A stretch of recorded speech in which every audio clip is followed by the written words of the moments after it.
அனைவருக்கும் வணக்கம்.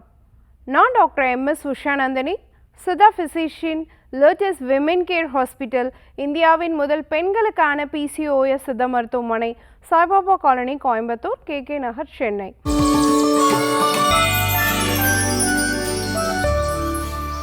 இனியவை இன்று நிகழ்ச்சியில் தொடர்ந்து நம்ம பெண்கள் சார்ந்த பல ஆரோக்கிய குறிப்புகளை பார்த்துட்டு பாருங்க. அந்த வகையில் இன்றைக்கி நம்ம சொல்லக்கூடியது, நிறைய பெண்களுக்கு இந்த மாதவிடாய் காலத்தில் பீரியட்ஸ் டைமில் பிளட் ஃப்ளோ ரொம்ப கம்மியாக இருக்குது, ரத்தம் கம்மியாக வெளிப்படுது, அரை பேட் கூட நினைய மாட்டேங்குது அப்படிங்கிறது நிறைய பேருக்கு இருக்கக்கூடிய பிரச்சனை.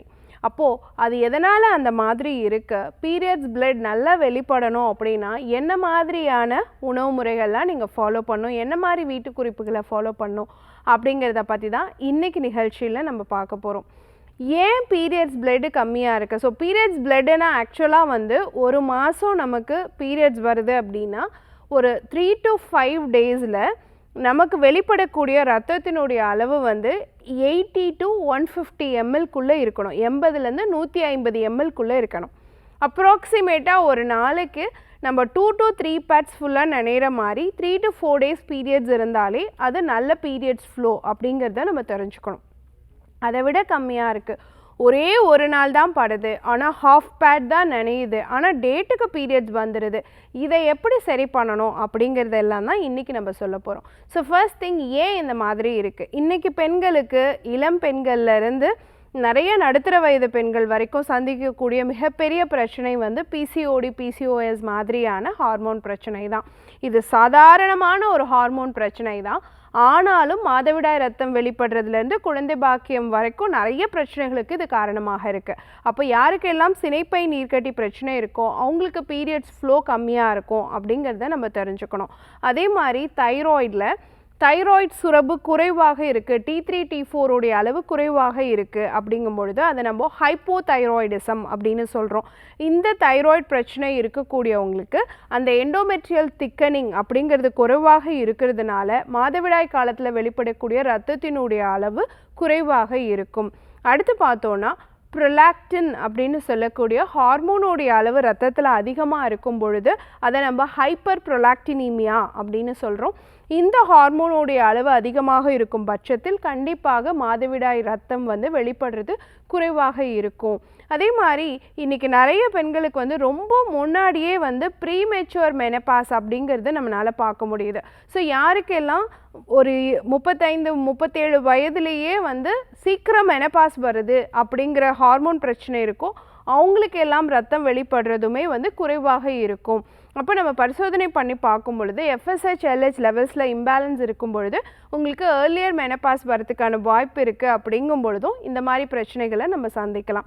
பெரி மெனபாசல் கண்டிஷன், இன்றைக்கி 40 வயது தாண்டும் பொழுது மெனபாஸ் காலகட்டத்துக்கு முன்னாடி ஒரு 5-10 வருடம் முன்னாடியே நமக்கு பீரியட்ஸ் ஃப்ளோ நமக்கு 30-35 வயசில் இருந்த மாதிரி ஹெவி ஃப்ளோ இருக்காது, அதிகமான ரத்தம் வெளிப்படாது, ரொம்ப குறைஞ்சிரும். ஸோ அந்த வயதினராக நம்ம இருக்கும் பட்சத்தில் நம்ம உடற்பருமன் இது எல்லாத்தையும் கன்சிடர் பண்ணி இரத்தப்போக்கினுடைய அளவை நம்ம சீர்படுத்திக்க முடியும்.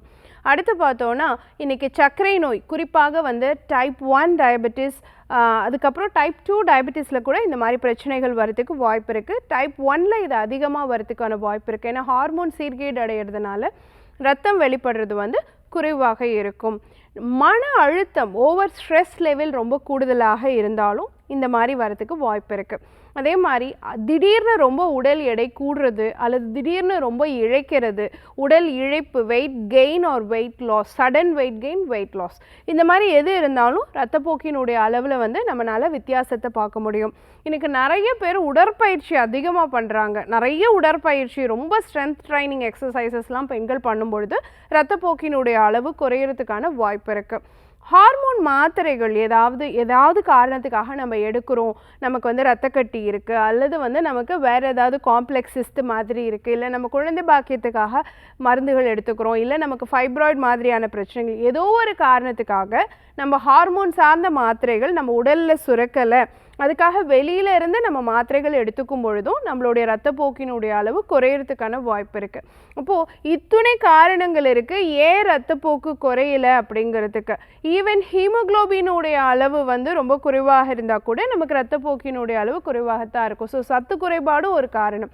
அப்போது இது எல்லாத்தையும் நீங்கள் என்ன காரணம்னு முதல்ல தெரிஞ்சுக்கிட்டு அதை சீர் செய்யணும். இதை நம்ம சீர் செய்யும் பொழுது ஒன்று உங்கள் உடலில் இருக்கக்கூடிய பித்தத்தினுடைய அளவு வந்து தன்னிலைப்படும்.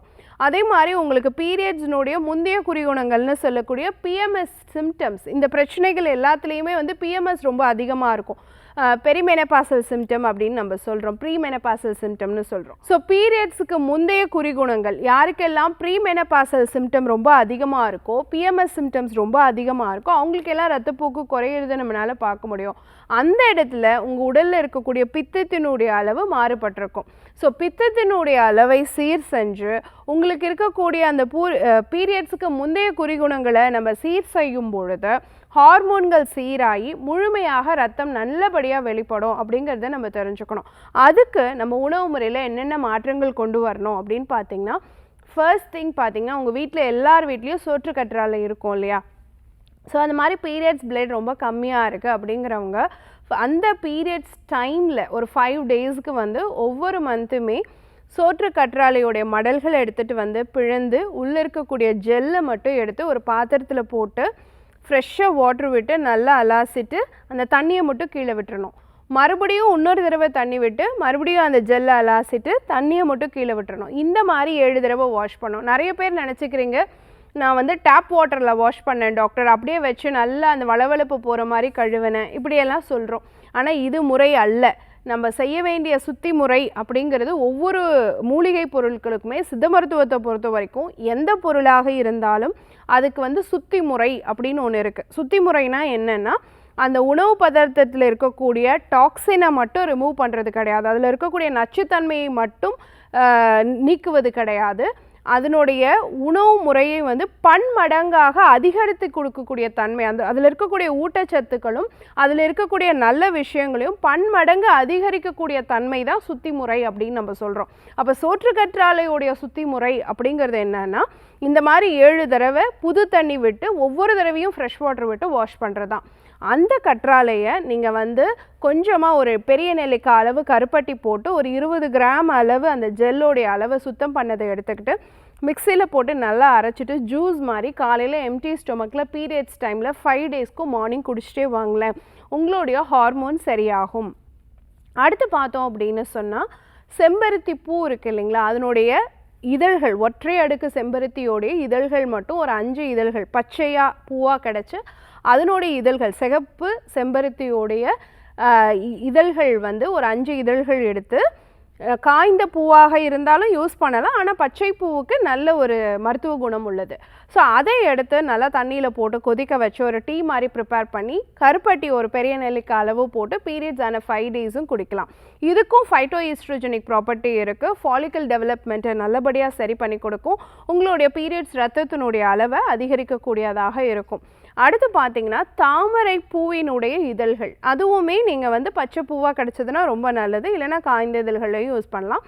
ஒரு 5 இதழ்கள் எடுத்து அதே மாதிரி 2 டம்ளர் தண்ணி விட்டு நல்லா 1 டம்ளர் வர வரைக்கும் நல்லா சுண்ட வச்சுட்டு கூட கொஞ்சம் கருப்பட்டி சேர்த்து நீங்கள் காலையில் வெறும் வயிற்றில் எடுத்துக்கலாம். இது எல்லாத்தையுமே ஒன்றா யூஸ் பண்ணணுன்னு கிடையாது, ஏதோ ஒன்று உங்களுக்கு பிடிச்சிருக்கோ, உங்கள் உடம்புக்கு எது ஒத்துக்குதோ அதை நீங்கள் யூஸ் பண்ணலாம். ஸோ தாமரை பூக்கு வந்து ஃபைட்டோஈஸ்ட்ரோஜெனிக் ப்ராப்பர்ட்டி இருக்குது, அதுவுமே உங்கள் ஹார்மோனை செயற்படுத்தி ரத்தப்போக்கினுடைய அளவை அதிகரிக்கும். அப்போ கற்றாழையாக இருந்தாலும் சரி, செம்பருத்தி பூ குடிநீராக இருந்தாலும் சரி, அல்லது தாமரை பூ இதழ்களுடைய குடிநீராக இருந்தாலும் சரி, எது உங்களுக்கு ஒத்துக்குதோ இந்த 3ல் அதை நீங்கள் பயன்படுத்தலாம்.